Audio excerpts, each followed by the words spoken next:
Mr. Murphy and others to organize this important hearing. I'd like to touch the recommendations of the recent UN panel report and how it has been treated. But I would like to start by mentioning that we in the Subcommittee on Human Rights, we've already had, I think, 2 hearings on the human rights situation in Sri Lanka during this half legislature. And we are deeply committed to the promotion of international justice, and that's why we keep our eyes very strictly on what is going on in Sri Lanka. Now, you obviously have paid full attention to the resolution that the Parliament adopted on the 12th of May in its previous plenary session. It was a disappointment to many of us who wanted to promote international justice. But nevertheless, I'd like to list the key statements in this resolution. The text stresses the paramount role that the European Parliament and the European Union can play towards the government of Sri Lanka. And the Parliament urges the European institutions to call for the government to provide an appropriate follow-up to the panel report. This was obviously deceiving to many of us, disappointing outcome of what should have been a clearer call to implement the recommendations of this report. But the Parliament nevertheless welcomed the decision of the UN Secretary General Ban Ki-moon to revise UN actions towards the implementation of its humanitarian mandate. Furthermore,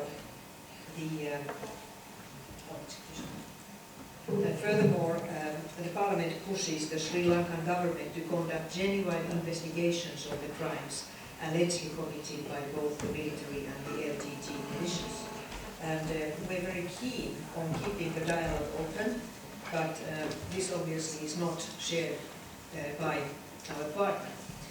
By denying any investigation of the crimes committed during the war, the government is not only escaping its alleged criminal responsibility, but also hampering the peace process and national reconciliation.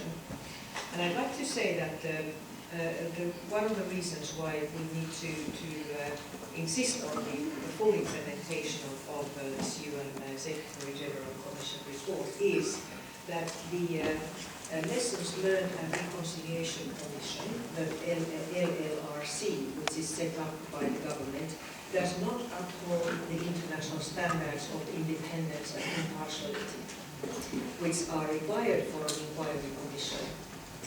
Similarly, it is regrettable that the lack of confidence laid on the panel report by the Sri Lankan government, which affirms that its outcome is just the result of an artificial construction and that the evidence collected has been created on purpose. This is not the argumentation that we would expect to hear. And despite the desire of President Rajapaksa to set accountability through national mechanisms, an international body of inquiry appears the only feasible solution, considering 2 facts, and I mentioned those 2 facts. Firstly, the LLRC has been appointed by the government, but its aim would be to demonstrate the responsibility of senior civilian and military leadership, including President Rajapaksa and General Fonseca, the opposition candidate. Secondly, national tribunals are unlikely to be able to try those offences, given the scarce independence of the Attorney General in Sri Lanka. In fact, its power has been weakened in recent past, which favours the presidency.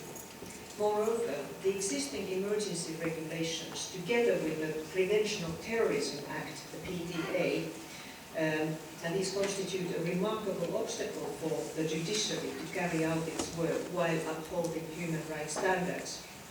Although the reassurance given by the government that the Prevention of Terrorism Act requires a very high level of evidence to allow detention, I have to remind you that by means of its provisions, people can be held in custody for 18 months, thus not complying with international standards, as, among others, are set forth by Article 9 of the International Covenant on the Civil and Political Rights. Due to the prevention of terrorism legislation, hundreds of Tamils have been imprisoned for years on charges of helping the Tamil fighters. Many have spent decades in detention. Therefore, a revision of the above-mentioned legislation is highly recommended to avoid such judicial review. Additionally, a number of cases have been brought before military courts despite they demonstrated to be not effective in respecting fair trial requirements. So, I'd like to perhaps stop here because you understand that we in the Human Rights Subcommittee, we do our utmost to keep insisting that this kind of report is something that must be taken seriously, and the serious allegations must be brought in front of international justice, as like in the case of Sri Lanka, very seldom national bodies can deal with such allegations as in the case of Sri Lanka. So thank you very much for your invitation.